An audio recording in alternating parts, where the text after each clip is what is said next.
कैसा इंटरव्यू हुआ सर? बढ़िया, एकदम बढ़िया। सर अपना नाम और एजुकेशनल बैकग्राउंड बताइए शुरुआत से। मैं यशवर्धन सिंह, मेरा ये फर्स्ट इंटरव्यू और फर्स्ट अटैम्प्ट था और मैंने एमए हिस्ट्री से करा है जी बरेली कॉलेज पर से। जी क्या सब क्वेश्चन पूछा गया सर आज? नॉर्मल था, मतलब डेप्थ से बहुत कम क्वेश्चंस थे, स्टैटिक पार्ट थोड़ा ज़्यादा था, ऑप्शन से मेरा ज़्यादा पूछा गया था क्वेश्चन, बाकी करंट रिलेटेड था सारा इंटरव्यू। क्या सब पूछा गया सर करंट से? लाइक अभी जो रिसेंटली जो ट्रैफिक रूल्स आए हैं और जो वॉर वगैरह का इशूज़ चले हैं उससे रिलेटेड ज़्यादा क्वेश्चन है। जी सर। सर आपका कौन सा अटेम्प्ट था? फर्स्ट अटैम्प्ट है। पहली बार में आपने क्लियर कर लिया? कैसे किया सर आपने? कई एस्पिरेंट ऐसे होते हैं मुखर्जी नगर में, ओल्ड राजेंद्र नगर में, जिसका मतलब प्रीलिम्स ही नहीं हो पाता है 5 अटेम्प्ट में 6 अटेम्प्ट में, आपने कैसे किया है? बस पहले से ही मैं यूपीएससी के लिए सीडीएस और एनडीए के लिए प्रिपरेशन कर रहा था, तो मेरा बेस वगैरह वहीं से क्लियर था, तो उसके बाद में थोड़े से एफर्ट्स के बाद में मेरा ये फर्स्ट ऐसे प्रीलिम्स क्लियर हो गया। सर कोचिंगों में जो मॉक टेस्ट होता है और यहाँ पे आपने रियल इंटरव्यू दिया, दोनों में क्या डिफरेंस लगा आपको? बहुत ज़्यादा डिफरेंस नहीं था, लेकिन यहाँ पे काउंटर नहीं करते हैं, आपको फ्रीली बोलने दिया जाता है। मॉक इंटरव्यू में थोड़ा सा काउंटर करके आपको वहाँ पे रोक दिया जाता है, इस टाइप का यहाँ पे ऐसा कुछ सीन नहीं था। जी सर, इंटरव्यू का माहौल कैसा था? जैसे कि सर हम लोग फिल्मों में देखते हैं कि 12th फिल्म में भी देखे थे कि यूपीएससी का इंटरव्यू हो रहा है, कुछ इस प्रकार से होता है फिर कुछ अलग होता है? नहीं, बिल्कुल फ्रेंडली था, जैसा सराउंडिंग में था वैसे ही बहुत बढ़िया था, सारे फ्रेंडली नेचर के थे सारे। जी सर, आमतौर पे एक यूपीएससी एस्पिरेंट को मतलब आंसर राइटिंग की तैयारी की शुरुआत कब करनी चाहिए? अपने ग्रेजुएशन में फर्स्ट ईयर या सेकंड ईयर के स्टेट में आप कर सकते हैं। जी एनसीईआरटी का सर क्या योगदान है इस एग्जाम में? एनसीईआरटी इज़ अ फाउंडेशन, तो उस हिसाब से एनसीईआरटी मस्ट है। जी जैसे कि सर प्रीलिम्स का पैटर्न बदल रहा है, वैसे में सर नए एस्पिरेंट को कैसे करना चाहिए, क्या करना चाहिए? आपने देखा होगा पैटर्न काफ़ी चैलेंजिंग होता जा रहा है और एलिमिनेशन टेक्निक को यूपीएससी ने खुद ही एलिमिनेट कर चुका है, तो उसको देखते हैं अभी क्या फ्यूचर प्लान रहता है यूपीएससी का, कुछ पता नहीं है इसके बारे में। जी सीसेट के लिए सर कुछ बताइए सर, आपने कैसे कैसे किया था? और सीसेट मेरा थोड़ा मैथ्स थोड़ा स्ट्रॉन्ग है, तो इसलिए मुझे सीसेट में कोई प्रॉब्लम नहीं हुई, हिसाब से मेरा सीसेट अच्छा रहा। जी जीएस 4 पेपर के लिए सर आपने कैसे किया था? एथिक्स में मैंने लुकमान आईएएस का एथिक्स का स्ट्रेटेजी थोड़ा सा फॉलो करा था, बाकी हिसाब से। जी और अरे मॉक टेस्ट पूछ यार हुआ मॉक टेस्ट सर क्या योगदान है? मॉक टेस्ट काफ़ी हेल्पफुल है जी, आपको ज़्यादा से ज़्यादा मॉक टेस्ट देने चाहिए, पर मैंने कम ही दिए थे क्योंकि मेरा पैर में फ्रैक्चर था, तो इसलिए मैं ज़्यादा ठीक। सर आपका ऑप्शनल क्या था? हिस्ट्री। तो नए स्टूडेंट सर ऑप्शनल कैसे चूज करना चाहिए? जो सब्जेक्ट आपके अकॉर्डिंग बेटर लगे आपको, आप उसको पहले थोड़ा टाइम दीजिए, फिर जो आपको बेस्ट लगता है उसके हिसाब से अपना ऑप्शन चूज़ करें। जी सर, प्रीवियस ईयर क्वेश्चन के बारे में बताइए कि कितने साल का आपने लगाया था? लाइक मैंने 10 ईयर्स के प्रीवियस ईयर क्वेश्चन सारे कर रखे थे। मेंस के या प्रीलिम्स का? मेंस के। और करंट अफेयर की तैयारी सर आपने कैसे किया?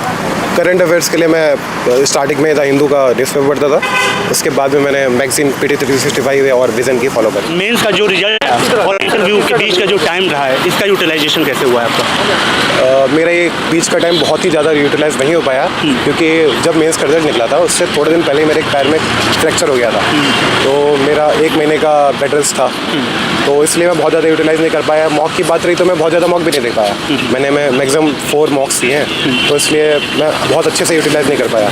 एक्सपेक्टेड डेट के अकॉर्डिंग मेरा इंटरव्यू अराउंड लास्ट ईयर के अकॉर्डिंग 30 जनवरी से स्टार्ट हुए थे, पर इस बार का थोड़ा सा जल्दी रहा है, तो इसलिए लिमिटेड टाइम मिला था। ओके, अगर बात करें test series versus PYQ, no doubt PYQ का रोल बहुत तगड़ा होता है, तो PYQ सॉल्व करने के तरीके क्या रहे हैं आपके? मैं तो पहले एलिमिनेशन मेथड यूज़ करता था, पर इस बार के प्रीलिम्स में क्योंकि अब मेरी थोड़ी नॉलेज भी उस हिसाब से बेटर है, तो मुझे बहुत ज़्यादा एनवायरनमेंट में मेरा थोड़ा कमांड था, साथ ही साइंस एंड टेक में भी थोड़ा अच्छा था, तो उसने मुझे हेल्पफुल रहा प्रीलिम्स में। Standard book versus supplements? Standard books. Supplement का कोई रोल नहीं है? नहीं, हेल्पफुल है, पर जो बेस है वो सप्लीमेंट्स, वो टेक्स्ट बुक है बेसिक।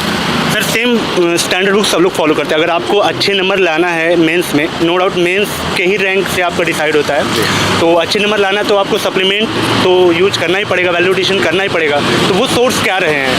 गूगल, यूट्यूब क्या रहा है? लाइक मल्टीपल सब्जेक्ट्स के मल्टीपल सोर्सेज रहे हैं मेरे। थोड़ा सा इसको ओपन करेंगे? लाइक जैसे कि हिस्ट्री मेरा ऑप्शनल रहा है, तो ऑप्शनल में जो टीचर्स थे उन्होंने जो मुझे सजेस्ट करा बुक्स वगैरह, उसको मैंने फॉलो करा, और पॉलिटी के लिए अलग से मैंने वैल्यूएटेड यूज़ करा, इस टाइप से मेरा रहा। ARC रिपोर्ट PIB वगैरह जी यूज़ करा आपने यूज किया। तो सर ये कितना पिछला यूज किया आपने? एक 5 ईयर्स का। 5 ईयर पीछे तक।